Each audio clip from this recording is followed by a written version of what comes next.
জাতীয় পার্টিকে রক্ষার দায়িত্ব এখন বিএনপির, বললেন পাটোয়ারি। নানা ইস্যুতে নানা মহলে যখন জাতীয় পার্টিকে নিষিদ্ধের দাবি উঠেছে, ঠিক তখনই বোমা ফাটালেন দলটির মহাসচিব শামীম হায়দার পাটোয়ারি।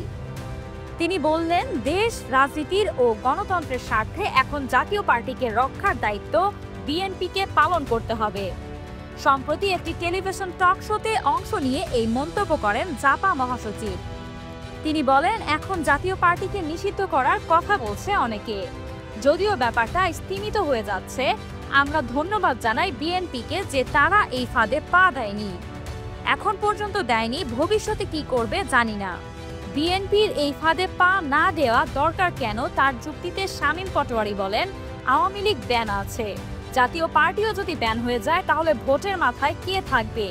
মূলত 3টি দল, তখন প্র্যাকটিক্যালি আসনগুলো ভাগ হয়ে যাবে, 200 বিএনপি, 50 অমুক, 50 অমুক।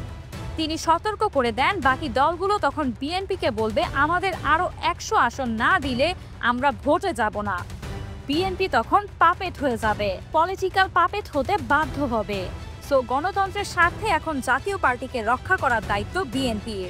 রাজনীতিতে কুলিং পিরিয়ড দরকার উল্লেখ করে শামীম পাটোয়ারি বলেন, বিএনপি সে দায়িত্ব পালন করলে আমি মনে করি দেশের মঙ্গল, বিএনপির মঙ্গল এবং সবার মঙ্গল। জিয়াউর রহমান এই কাজটা ক্ষমতায় এসে করেছিলেন, সব দলকে রিভাইভ করেছিলেন। তিনি বলেন, যদি 2006 সালে আওয়ামী লীগ ভোটে চলে আসতো তাহলে বিএনপির ওপর ইমিডিয়েটলি দুর্বিষহ নির্যাতন হতো, কারণ তার আগে 21শে আগস্ট ঘটেছে, যে 21শে আগস্ট নিয়ে সংসদে বলা হয়েছে ভ্যানিটি ব্যাগে করে গ্রেনেড আনা হয়েছে। কিন্তু 2 বছরের কুলিংয়ের পর ভোট হয়েছে। আওয়ামী লীগ কিন্তু 8-এর ভোটের পরেই ইমিডিয়েট বিএনপির ওপর টর্চার করেনি, টর্চার শুরু হয়েছে আরও পরে। এটা কুলিং পিরিয়ড, এটা মনে হয় বাংলাদেশে খুবই দরকার। সেনাপ্রধান ক্ষমতা নিতে চান না জানিয়ে শামীম পাটোয়ারির দাবি, ক্ষমতা না নেয়ার ব্যাপারে বা ইমার্জেন্সির ব্যাপারে ওনার কোনো আগ্রহ নেই। উনি যদি ক্ষমতা নিতে চাইতেন তাহলে 5ই আগস্টই তা করতে পারতেন।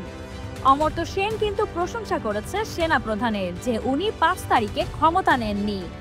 পতিত আওয়ামী লীগের দোষর হিসেবে জাতীয় পার্টিকে নিষিদ্ধের দাবি গত বছরের 5ই আগস্টের পর থেকেই উঠতে শুরু করে বিক্ষিপ্তভাবে।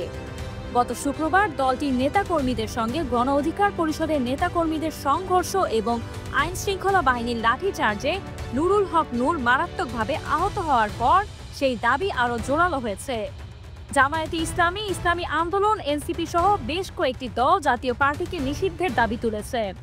এদিকে দলটিকে কোনো উপায়ে নিষিদ্ধ করা যায় কিনা তা খতিয়ে দেখা হবে বলে আশ্বস্ত করেছেন অ্যাটর্নি জেনারেল মোহাম্মদ আসাদুজ্জামান। তারই মাঝে জাপার দায়িত্ব বিএনপির কাঁধে দিলেন দলটির মহাসচিব শামীম পাটোয়ারি। প্রিয় দর্শক, এই ছিল সর্বশেষ সংবাদ। পরবর্তী সংবাদ পেতে ক্লিক নিউজ 24 এর সাথেই থাকুন। ধন্যবাদ।